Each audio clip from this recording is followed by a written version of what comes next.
जब सरकार गरीब के साथ खड़ी हो तो हर सुबह में जगती है एक नई उम्मीद, एक नया भरोसा। हमने गरीबों के उत्थान के लिए न केवल योजनाएं चलाई बल्कि यह भी सुनिश्चित किया है कि वे धरातल पर उतरें। अब गरीब परिवारों को अपनी बेटियों की शादी की चिंता नहीं करनी पड़ती है। उन्हें मुख्यमंत्री विवाह सगन योजना के तहत 71,000 रुपए तक सुगन राशि दी जा रही है। गरीब महिलाओं को रसोई के धुएं और महंगाई से राहत देने के लिए हम हर महीने केवल 500 रुपए में गैस सिलेंडर दे रहे हैं।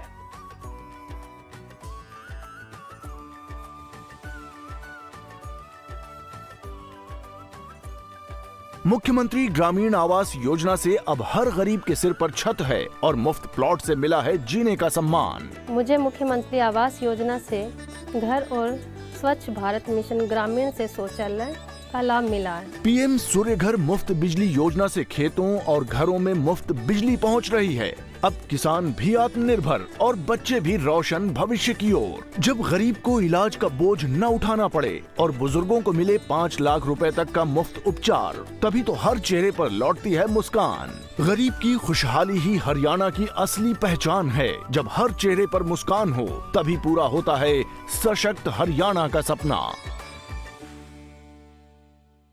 आज बंगाल में हो ममता बनर्जी, चाहे यहाँ से सुप्रीम कोर्ट तक जा रही, तो ये लड़ाई एसआईआर में तो आज ये पहले भी चुनाव आयोग प्रक्रिया करता था, स्पेशल रिवीजन होता था। गठबंधन अखिलेश का बहुजन से है कि कांग्रेस से है, और इंडी गठबंधन आज कहाँ है, खंड खंड में है। देखिए, निश्चित तौर से उनको आने वाली विधानसभा में अपनी हार सुनिश्चित नजर आ रही है।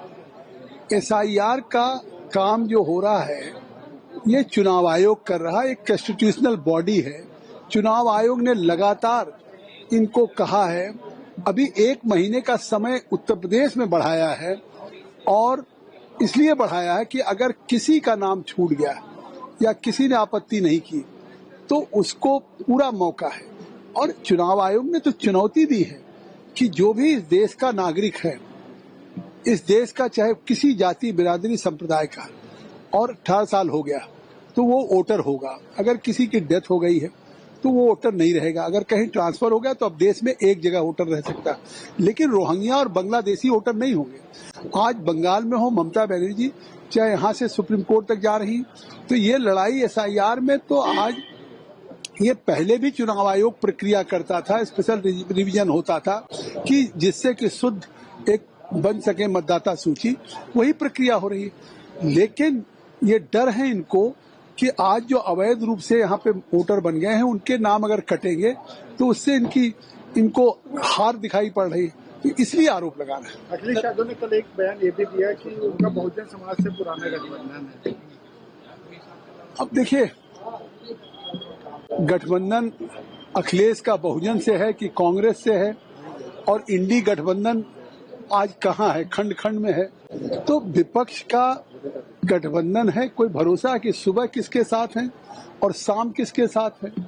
तो जिस तरह से आपस में है तो इसका क्या है, आखिर उनका बयान है। और कोई गठबंधन हो, मुझे लगता है कि इंडी गठबंधन देश के लोकसभा के चुनाव में बना था, और उसमें फिर से देश की जनता ने कन्याकुमारी से कश्मीर तक नरेंद्र मोदी जी के नेतृत्व में तीसरी बार जनादेश दिया है। तो जब देश की सभी पार्टियों का गठबंधन मुकाबला कर चुका और तीसरी बार जनादेश मिला है, तो यहाँ भी अखिलेश का किसी से भी गठबंधन हो या नहीं हो, लेकिन हार उनकी सुनिश्चित है। राहुल गांधी मातरम को लेकर सवाल खड़े कर रहे हैं सपा राष्ट्रीय अध्यक्ष अखिलेश यादव। वो कह रहे हैं कि बीजेपी वाले ना आजादी से पहले वंदे मातरम गाए थे, ना अब गाते हैं। ये सिर्फ जो है उस समय मुखबरी करते हैं। ऐतराज क्यों कर रहे हैं? आखिर अगर वंदे मातरम को देश का तराना है, इस विविधता में, एकता में, अगर उस वंदे मातरम ने बंकिम चट्टोपाध्याय के गीत ने उस जंग आजादी को धार दिया, और कन्याकुमारी से कश्मीर तक की ब्रिटानिया हुकूमत के खिलाफ वो सबसे बड़ा गीत बना। अगर आज भारतीय जनता पार्टी की, एनडीए की, मोदी जी की सरकार, गृहमंत्री अमित शाह जी ने अगर उस को कंपलसरी किया है कि कहीं भी सरकारी कार्यक्रम होगा, कोई फंक्शंस होगा, तो उसमें 3 मिनट का इसका गान होगा, तो आप इसका विरोध क्यों कर रहे हैं? इससे साफ है कि तुष्टीकरण कर रहे हैं। क्योंकि आज कुछ लोग AIMM के ओवैसी साहब और कुछ लोग जिस तरह से विरोध कर रहे हैं, तो आज एक तरह से अखिलेश यादव भी उन्हीं के सुर में सुर मिला रहे हैं। राहुल गांधी ने ट्रेड डील को किसानों के साथ धोखा बताया। मैं कह रहा हूं कि आज इंडिया और US के ट्रेड डील हुई, जब 50% टैरिफ लगाया कि अगर रूस से तेल लेंगे, फिर भी भारत ने अपनी शर्तों पे कोई समझौता नहीं किया, और चाहे जो भी टैरिफ लगा, आज वो 50% से 18% टैरिफ US के अमेरिका के राष्ट्रपति ने किया।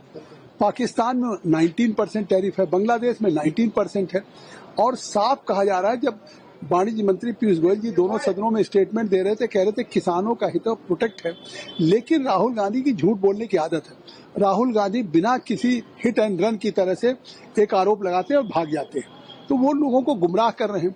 चुनौती दिया जा रहा है कि देश के किसानों के हितों के साथ खड़ी है नरेंद्र मोदी जी की सरकार। जिस तरह से चाहे प्रधानमंत्री किसान सम्मान निधि हो, चाहे MSP हो, डॉक्टर स्वामीनाथन की रिपोर्ट को लागू करने की बात हो, या जिस तरीके से किसानों को बड़े पैमाने पे स्कीम्स दी गई है, तो आज अब कोई उनके पास एजेंडा नहीं राहुल के पास। इसलिए सदन में जब उनसे कहा गया कि आप कहें, तो कोई चीज है नहीं, केवल बस कि इससे किसानों का नुकसान होगा। आप बताएं तो कोई जानकारी है नहीं।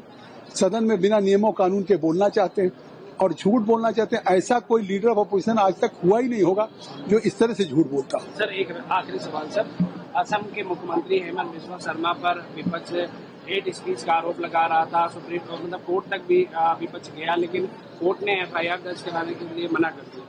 तो इससे साफ है कि ये कहीं न कहीं कांग्रेस पार्टी का फ्रस्ट्रेशन है, क्योंकि जिस तरह से नॉर्थ ईस्ट में प्रधानमंत्री नरेंद्र मोदी जी के नेतृत्व में विकास हो रहा है, सभी नॉर्थ ईस्ट के 7 स्टेट्स में हवाई अड्डे बन रहे हैं, सभी जगह तक रेलगाड़ियां पहुंच गई, चाहे नागालैंड हो, चाहे अरुणाचल हो, चाहे मिजोरम हो, चाहे असम हो, और चाहे जो जितने राज्य हैं उन 7 राज्यों में तो आज उसका विकास हो रहा, देश के मेनलैंड के साथ जुड़ गया है। तो आसाम में भी प्रचंड बहुमत से जीतने जा रहे हैं। तो आज निश्चित तौर से है, आज तो जो वहाँ के मुख्यमंत्री ने गौरव गोगोई पर सवाल उठाया, पहले उसका जवाब कांग्रेस दे।